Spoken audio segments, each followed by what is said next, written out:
प्यारे बच्चों, में डॉक्टर विजय वल्लभ शर्मा आपके सामने कक्षा 8 की संस्कृत पुस्तक रुचिरा के एक और पाठ त्रयोदश पाठ 13वें पाठ को लेकर उपस्थित हूँ। छितौ राजते, भारत स्वर्णभूमि, धरती पर सुशोभित होती है भारत की स्वर्णभूमि। इसके क्वेश्चन आंसर हम आज करेंगे। क्वेश्चन आंसर सेक्शन पर चलते हैं।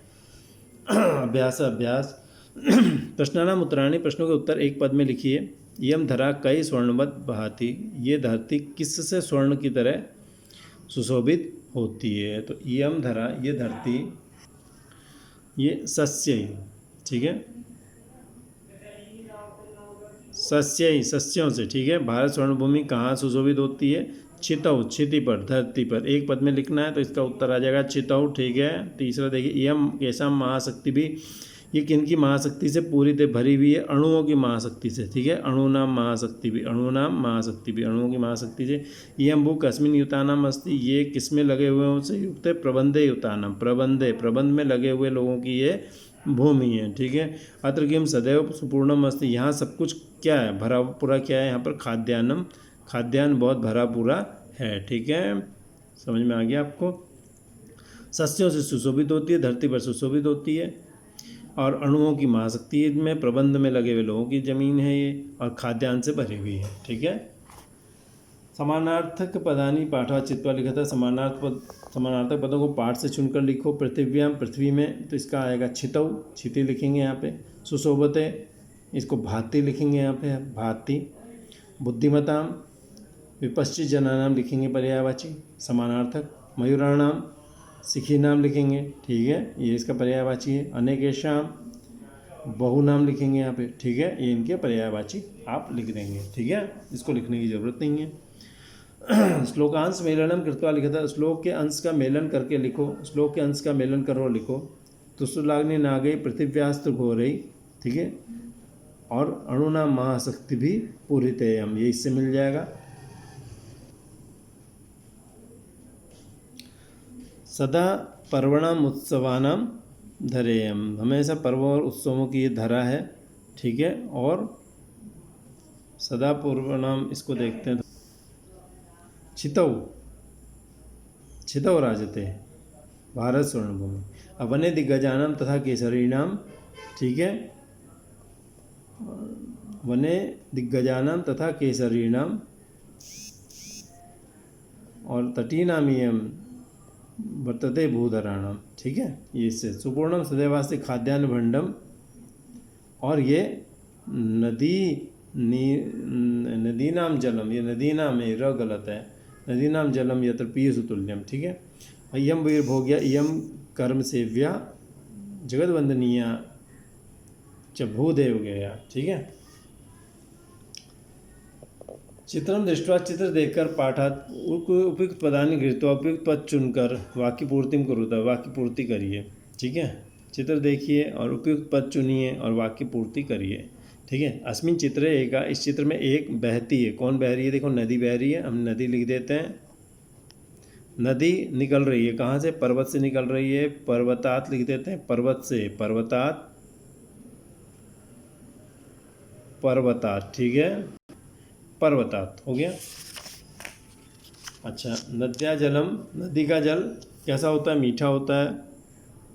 सुमधुरम भवति, सुमधुरम भवति। सस्य सेचनम भवति, नद्या जले, नदी के पानी से खेती का सिंचन होता है। नद्या जलेन सस्य सेचनम भवति। भारत क्या है? स्वर्णभूमि अस्ति, स्वर्णभूमि अस्ति, ठीक है। चौथा देखो, चित्राणि दृष्टवा, चित्र देख करके, मंजूषा से बॉक्स से उपयुक्त पदानि गृहीत्वा, उपयुक्त पद लेकर वाक्य पूर्ति करो, ठीक है। अस्त्राणाम भवति, अस्त्राणाम अस्त्रों का, भवति होता है अस्त्राणि मैंने अस्त्र, सैनिका सैनिक, प्रयोग मैंने प्रयोग, उपग्रहाणाम उपग्रहों का। अस्मिन चित्रे दृश्यन्ते, इस चित्र में दिखाई दे रहे हैं। क्या दिखाई दे रहे हैं बताओ? इसमें अस्त्राणि दृश्यन्ते, इसमें अस्त्र दिखाई दे रहे हैं, ठीक है, अस्त्राणि, ठीक है, अस्त्र दिखाई दे रहे हैं, ओके।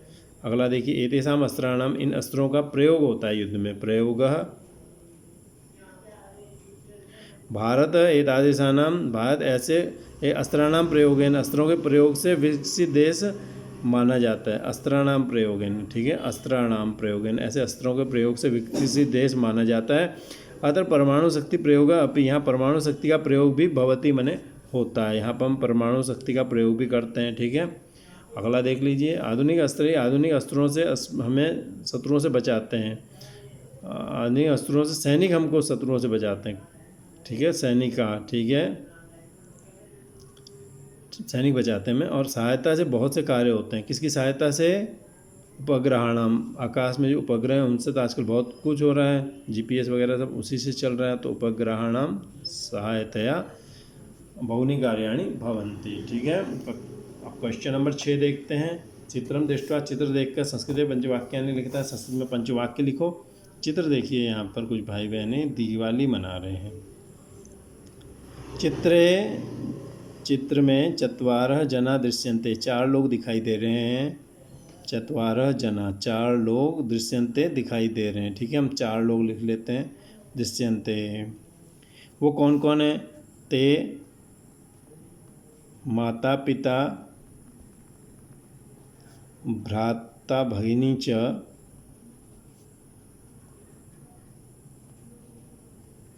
सन्ति, वे कौन है? माता पिता हैं और भाई बहन हैं, माता पिता हैं और भाई बहन हैं, ठीक है। अच्छा, अगला देखिए। अच्छा, अगला देखते हैं हम। ते दीपावली उत्सवम, दीपावली महोत्सवम, दीपावली महोत्सव का आनंद अनुभव कर रहे हैं। महोत्सव से आनंदम, महोत्सव का आनंद प्राप्त कर रहे हैं। लभन्ते, प्राप्त करते हैं, ठीक है। वे दीपक जला रहे हैं। ते दीपान प्रज्वलंती, प्रज्वलंती, ठीक है, वे दीपक को जला रहे हैं। अच्छा,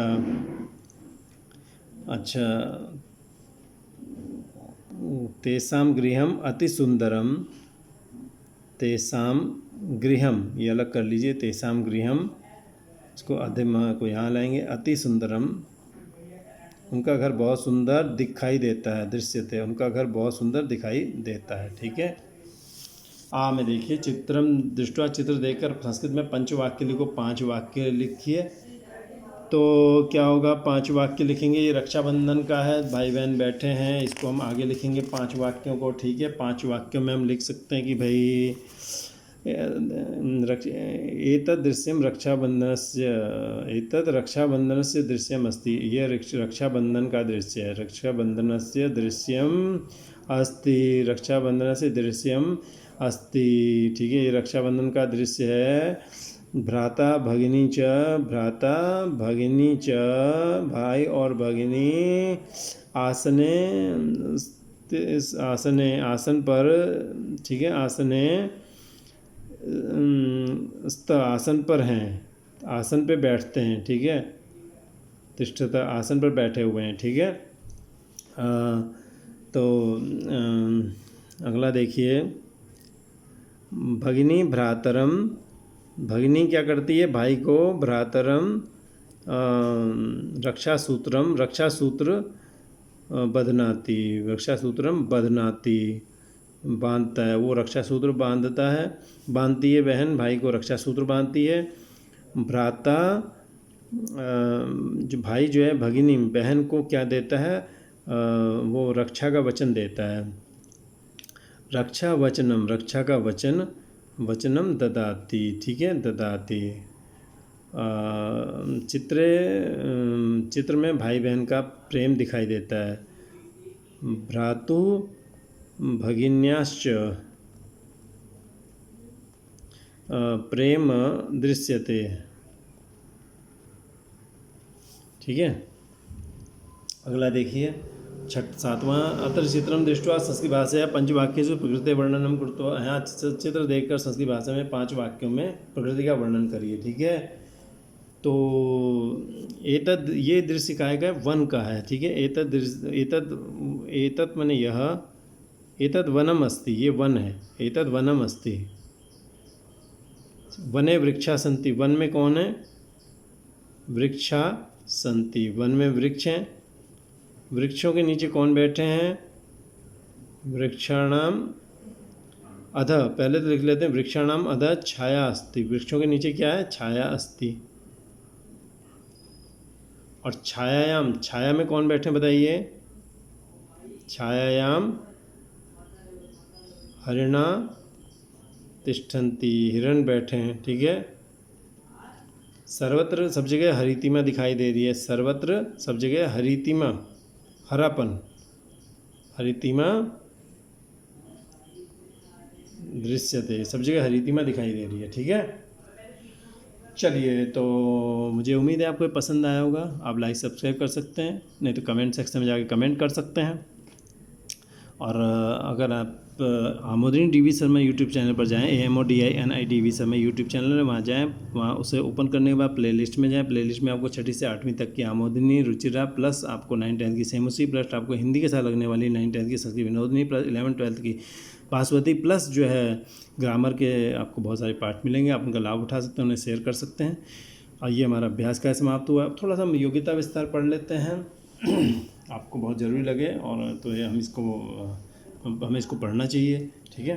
प्राचीन काल में भारत को सोने की चिड़िया कहा जाता था। इसी भाव को ग्रहण कर कवि ने प्रस्तुत पाठ में भारत भूमि की प्रशंसा करते हुए कहा है कि आज भी यह भूमि विश्व में स्वर्ण भूमि बनकर ही सुशोभित हो रही है। कवि कहते हैं कि आज हम विकसित देशों की परंपरा में अग्रगण्य होकर मिसाइलों का निर्माण कर रहे हैं, परमाणु शक्ति का प्रयोग कर रहे हैं। इसी के साथ ही हम उत्सव प्रिया खलु मानवा नामक उक्ति को चरितार्थ भी कर रहे हैं कि अनेकता में एकता है हिंद की विशेषता। इसी आधार पर कवि कहते हैं, कवि के उद्गार हैं कि बहुत मतावलंबियों के भारत में होने पर भी यहाँ ज्ञानियों, वैज्ञानिकों और विद्वानों की कोई कमी नहीं है। इस धरा ने, इस ज़मीन ने संपूर्ण विश्व को शिल्पकार दिए हैं, इंजीनियर, चिकित्सक और प्रबंधक, अभिनेता, अभिनेत्री और कवि प्रदान किए हैं। इसकी प्राकृतिक सुषमा अद्भुत है। इस तरह इन पद्यों में कवि ने भारत के सर्वाधिक महत्व को उजागर करने का प्रयास किया है। पाठ में पर्वों और उत्सवों की चर्चा की गई है। ये समानार्थक होते हुए भी भिन्न है।